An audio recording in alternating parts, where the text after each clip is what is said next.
Okay, hear me out. Are you the type of anime fan that gets hard every time guys fight each other while shouting cringy power-up names? Or maybe you're one of those who thinks that this is peak female character writing.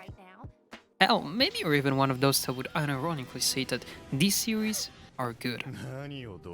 Well, if any of these apply to you, then you can just leave this video.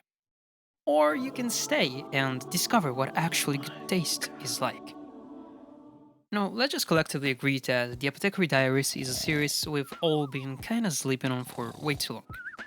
I mean, I get it. Solo leveling obviously got the spotlight because, wow.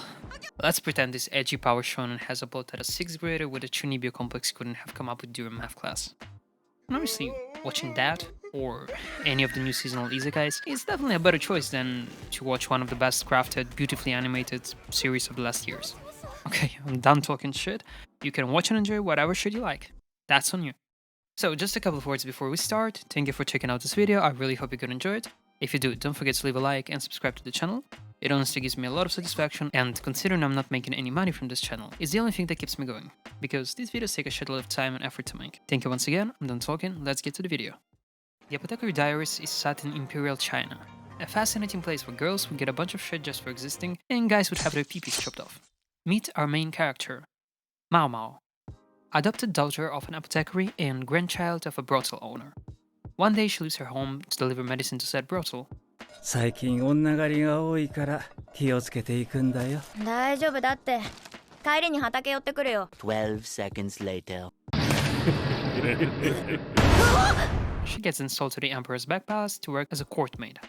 But shortly after, using her immense knowledge of poisons to help 2 of the Emperor's favorite concubines to get sick, in the meantime absolutely traumatizing one of their women in waiting for life because she would unintentionally poison her lady with a power deemed as poisonous, she gets promoted.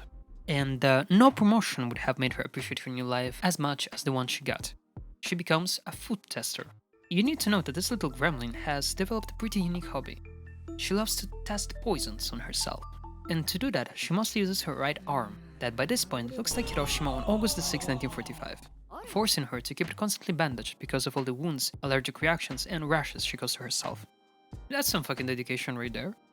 I mean, doing that has actually made her basically immune to a lot of different types of poison. And let me say, that is probably a pretty useful thing, considering she is now living inside the Emperor's real palace, a place where people poisoning each other is as common as it is for JoJo fans to lie about not liking dick. This was just a joke, I think JoJo is a piece of art, don't cancel me. But let's not forget who is to thank for her current position. This guy.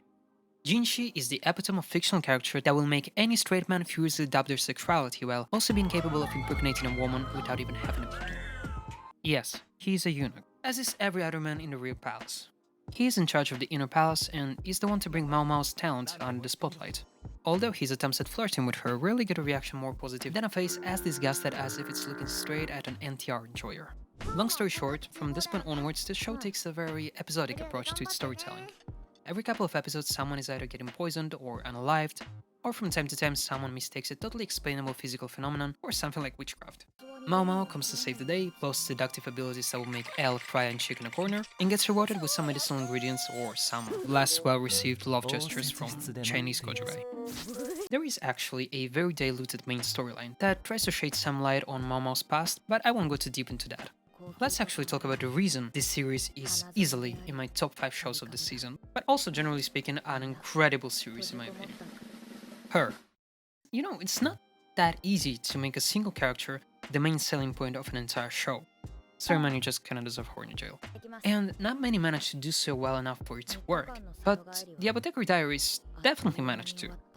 Mao Mao is a somewhat solitary, quirky 17-year-old girl whose behavior reminds me a lot of that of a cat. Hear me out. If left by herself, she would probably spend her days eating exclusively things that can potentially kill her, and then proceeding to puke all over her carpet or something like that. I know what I'm talking about, alright? Believe me, I have a cat. Oh, and by the way, let me boast my 4 years spent learning Chinese in high school. Her name is literally composed of a repeated character that means cat. Mao. You're welcome. Other than her gambling with her own life at least 5 times a day, let's also appreciate the absolute cuteness overload each time she transforms into a chibi cat girl. Honestly, between her with cat ears and a tail and Sleepy Frieren, we are getting fat this season.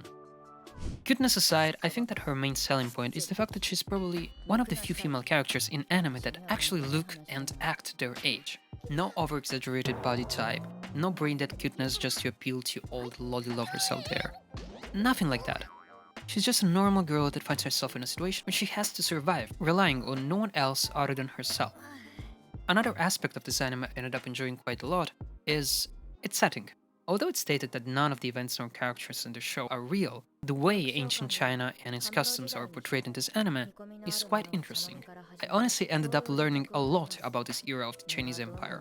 Like, for example, the fact that the emperor would have concubines as young as 14-year-old. You know, all the Monogatari series fans be like right now. The show also relies very heavily on human emotions, especially on how they hold the power to snowball a seemingly unproblematic situation into something much more difficult to deal with, and that could potentially lead to very serious consequences. An episode that particularly stuck with me is one where Mao Mao, thanks to her unparalleled observation skills, ends up understanding the reason behind the death of an emperor's concubine's child, coming to the conclusion that her main lady-in-waiting used to feed the child with honey, an element that some children can have serious allergic reactions to. Yet, not being knowledgeable enough, she kept on poisoning the child in front of his mother. After being confronted by Mao Mao, it's almost hard not to feel compassion towards this woman that dedicated her entire life to serve her lady, doing her best to make her life as nice and painless as it can be, yet ending up becoming the reason for her greatest pain.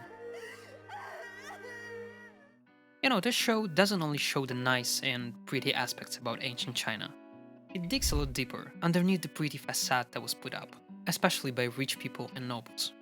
Conspirations, assassination attempts, ignorance that led to so many fatalities, and the hardships of those women that were given a prize and spent their life trying to increase it as much as they could before getting thrown on the streets once it inexorably dropped down.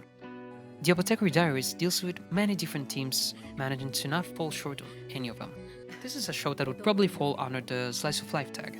If you've been following my channel for some time, you probably already know that slice of life is a soft spot of mine. And I know that many people aren't really into this genre, deeming it way too slow-paced. And I mean, it is true. And although I don't necessarily find that to be a negative aspect, believe me when I say that I have never felt the time passing as quickly as when I'm watching this series. Maybe it's the episodic structure that presents you with a new and exciting incipit and then develops on it, coming to a conclusion in the span of 2 episodes at most. Or maybe it's the witty and dynamic dialogues between entertaining, diverse, and well-written characters.